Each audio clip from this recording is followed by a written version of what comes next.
Hi, my name is Jeremy Graham. I'm here with my grandmother introducing segregation in Louisiana.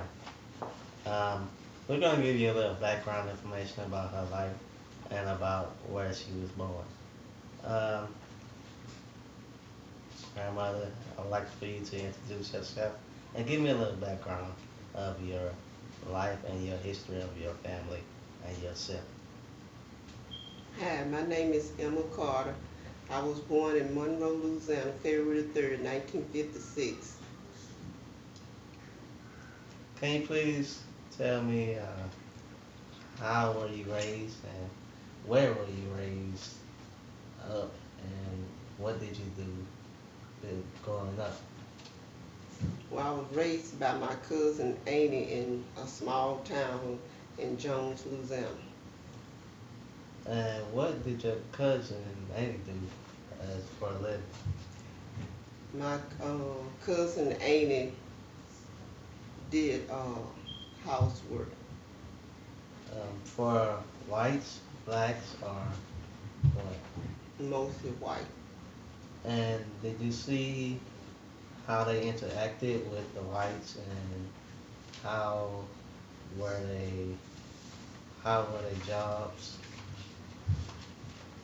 Well, they did really good because the people that my cousin Annie worked for, they was real good towards them.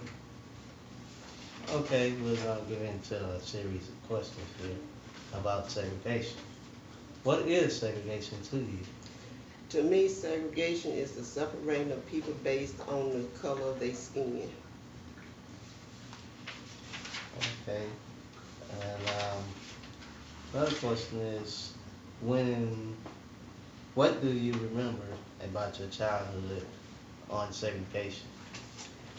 I remember in 1970 when I was going to an all-black school, and then some of the blacks had to integrate with the whites. And I remember the next year that all the blacks had to go to the white school, but the whites left because they didn't want to integrate with us blacks. So they had a school all to themselves, and it was only a few whites left. Okay. Mm, what kind of interactions did you have with people not of your racial background? Well, we all got along real good. We sit at the table together. We would eat together. We play games together. Did your parents discuss race or racism with you in your household? No, cause my cousin Annie coming up, they was older and they never did discuss that with me.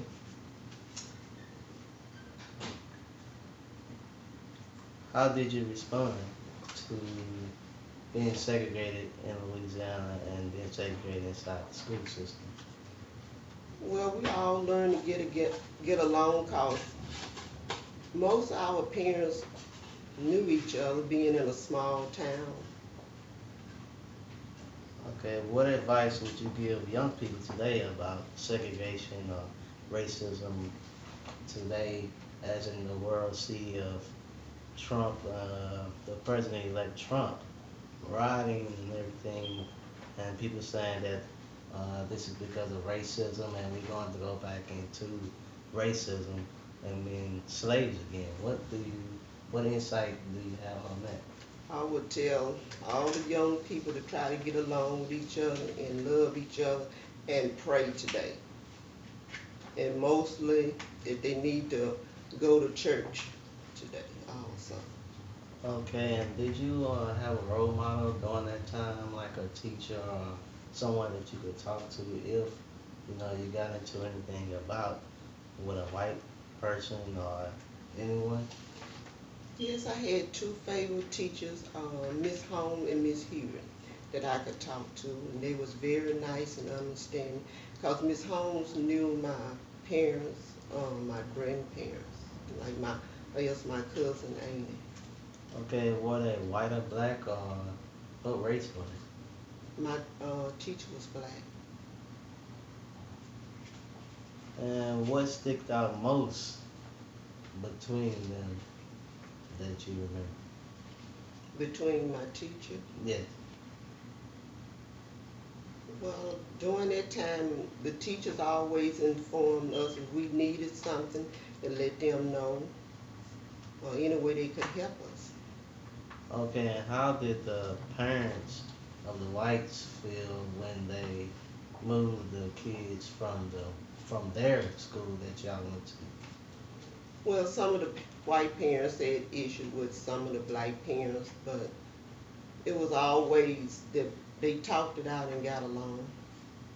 Okay, and did you ever see any riots or anything coming up in that time?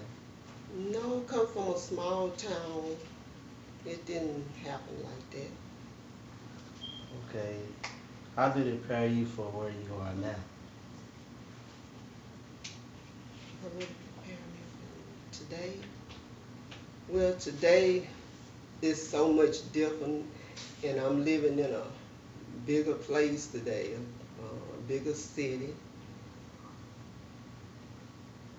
From where I come from, it's a lot different.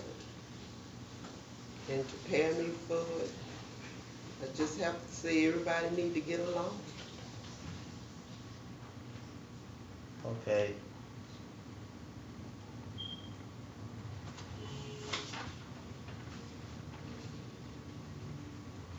if you could have done it differently, what would you do? I could have done it differently today. I would like to say it wasn't too much I could do different, you know, because like I said, coming up in a smaller town, we all tried to get along.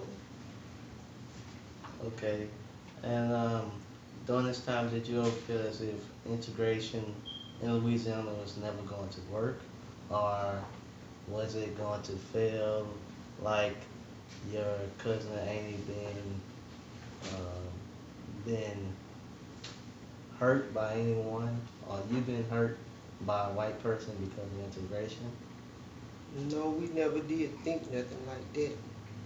Like I said, coming from a smaller town, everybody had certain issues. Like my cousin Amy might have had some, let's say, the our next door neighbor because they was white and they didn't always agree on everything, but we all came together and got along. Okay, and did you travel to a bigger city outside of where you were from to in Louisiana and witness segregation in another part of the city or anywhere? Yes, we made many trips to Mississippi. And how was segregation in Mississippi at that time? Yeah, they just showed us different things that went on in Mississippi and everything. Okay, since you moved to Houston, how was it in Houston when you moved here? Was it segregated or um, was everyone equal, straight, the same? Everybody was, it was different moving to Houston because I saw more things happening, but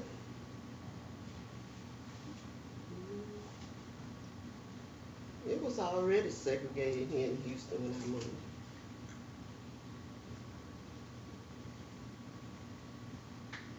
Okay, my take on segregation is that everyone will be the same.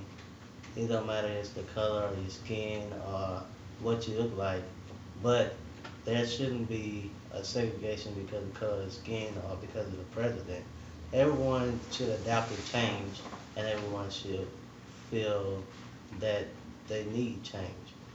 But at this time and day, we have to wait and look and see what is going on in the world before we can just classify it as a race issue or classify it as anything that is being divided.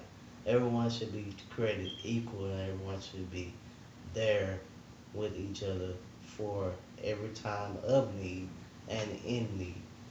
Um, This is Jeremy Graham and Emma Carter. Thank you for watching.